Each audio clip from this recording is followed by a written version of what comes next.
नमस्कार, मेरा नाम के पांडे है और एक बार फिर से मैं आपका स्वागत करता हूं अपने इस चैनल में जिसका नाम है त्वस्त्र तथागत। और आज हम जो विषय लेकर के आए हैं वो हल्का सा हटके है, वो हिंदुस्तानी शास्त्रीय संगीत के ऊपर है। और जिस घराने को आज हम पिकअप कर रहे हैं वो है आगरा घराना। और आगरा घराने के एक अनमोल रतन, एक हीरे जिनका नाम है घग्गे खुदा बख्श खान। इनकी कहानी मेरे को याद आ गई। अब घग्गे खुदा बख्श खान जो हैं वो, मेरा ये मानना है कि हिंदुस्तान में ऐसा संगीतज्ञ शायद ही कभी हुआ। जिस तरीके से कहा जाता है कि ना उनके पहले ना उनके बाद इस राष्ट्र को, इस देश को कभी भी ऐसा अवसर नहीं मिला कि उस लेवल का, उस स्तर का संगीतज्ञ दोबारा आए, उस स्तर का गवैया दोबारा आए। तो जब इन्होंने अपनी ग्वालियर से सारी की सारी तालीम पूरी करी नत्थन खान और पीर बख्श खान साहब के साथ में, उसके बाद ये आगरा आए और आगरा के बाद से ये जगह जगह इनका बुलावा आने लगा कि आप आएँ और आप गाना गाएँ। और एक दिन इनका बुलावा जो है वो रामपुर से आया। उस समय तक ये जयपुर में सवाई राम सिंह, राजा सवाई राम सिंह के दरबार में ये एक परमानेंट गवैये के रूप में स्थापित हो चुकी थी। जब राजा राम सिंह के पास वहाँ के नवाब हुआ करते थे रामपुर के, जिनका नाम था कुलबे खान, और वो बड़े संगीत के प्रेमी थे। अगर उनको ये पता लग जाए कि हाँ भाई फलाना गवैया या फलाना बीनकार कहीं पे है, तो वो अपनी सारी जान, सारी ताकत लगा देते थे इस बात पे कि वो रामपुर आए और उनके सामने वो गाना गाए या वो अपना जो भी उनका बीन बजाए या जो भी करे। तो उन्होंने एक पत्र जो है वो प्रेषित किया राजा सवाई राम सिंह को कि भाई आपके यहाँ एक घगे खुदा बख्श, और उनके बारे में हमने काफ़ी सुना है, तो हमारी आपसे ये इल्तजा है, हमारी आपसे ये गुजारिश है कि आप उनको रामपुर भेजें। अब किस राजा को ये बात अच्छी नहीं लगेगी कि जो उनके गवैये हैं उनकी प्रसिद्धि दिगंतर है। तो उन्होंने कहा हाँ बिल्कुल आप जाएं। और जो खुदा बख्श खान है वो निकल पड़े जयपुर से रामपुर की तरफ। अब उस जमाने में 3-4 दिन का सफ़र था। जब वो वहाँ पे पहुँचे तो नवाब साहब जो थे वो दिल के बड़े अच्छे आदमी थे। तो उन्होंने कहा भैया आप इतने दिन के बाद, इतने दिन के सफ़र के बाद यहाँ पर आए हैं, तो आप 2-3 दिन आराम कर लें और 2-3 दिन आराम करने के बाद फिर हम आपको बुलाएंगे। तो उन्होंने कहा बड़ी अच्छी बात है। अब 3 दिन के बाद हुक्म आया कि नवाब साहब गाना सुनना चाहते हैं और आपको उन्होंने बुलाया है। अब वो वहाँ पे पहुँचे। अब उस समय पे गर्मियों के दिन थे और खस की टट्टियाँ लगी हुई थी, उसके ऊपर पानी गिर रहा था और हर तरफ केवड़ा लगा हुआ था और पंखे बड़े बड़े झले जा रहे थे। और उनके बड़े जो खास दरबारी, उनके मित्र, बहुत ही नज़दीकी करीबी दोस्त और रिश्तेदार, सारे के सारे लोगों को उन्होंने इकट्ठा किया और उन्होंने उन सबसे कहा कि भैया जयपुर से एक बहुत बड़े गवैया आ रहे हैं जिनका नाम है खुदा बख्श, और इनकी प्रसिद्धि वैसे भी थी।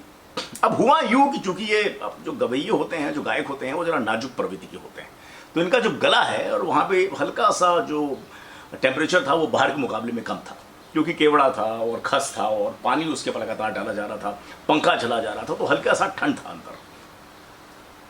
तो इनका जो गला है वो हल्का सा बैठ गया। और जब ये इन्होंने गाना शुरू किया तो गाने को वो उच्चतम सोपानों तक नहीं ले पाए जिसके लिए वो इतने प्रसिद्ध थे। कुछ देर तक तो उन्होंने बड़ी कोशिश करी लेकिन कुछ हो नहीं रहा है।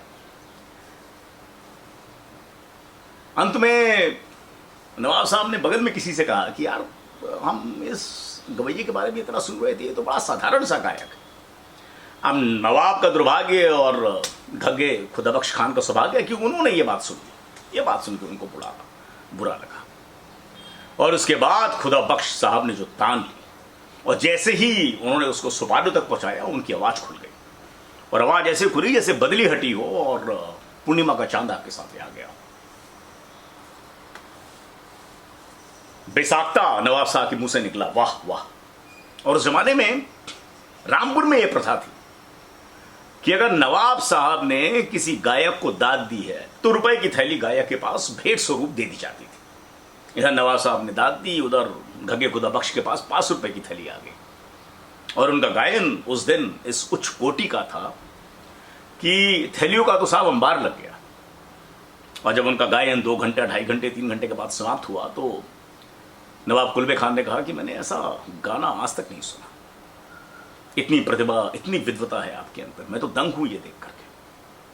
उसके बाद 3-4 दिन वो वहां पे थे और बड़े पुरस्कारों के साथ, बड़े इज्जत के साथ, बड़े सम्मान के साथ घगे खुदा बख्श रामपुर से जयपुर की तरफ वापस गए।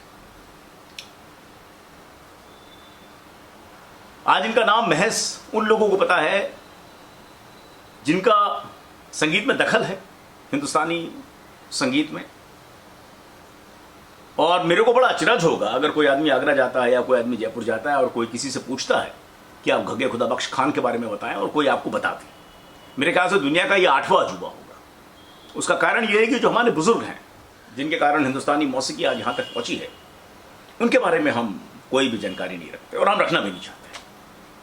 क्योंकि उसके लिए आपको मेहनत करनी पड़ेगी, आपको किताबें पढ़नी पड़ेगी, आपको लोगों से मिलना पड़ेगा, आपको इन्वेस्टिगेट करना पड़ेगा, तब जाकर के घगे खुदा बख्श, श्याम रंग, सरस रंग,